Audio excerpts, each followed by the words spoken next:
anti hoak dan penyebaran kebencian. Kami masyarakat Desa Pandansari, Kecamatan Simpang Kanan, Kabupaten Aceh Singkil menyatakan sikap sebagai berikut. Kami mendukung Polri terhadap penangkapan para pelaku hoak, baik dari kelompok MCA maupun yang lainnya, yang dapat memecah belah persatuan dan kesatuan bangsa.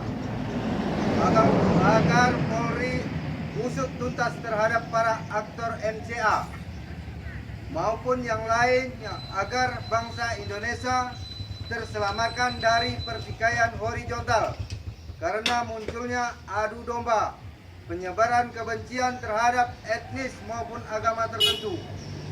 Kami menghimbau kepada seluruh masyarakat, baik muslim maupun non-muslim, agar tidak mudah terprovokasi oleh isu-isu hoak dan tidak mudah menyebarkan berita hoak kepada orang lain.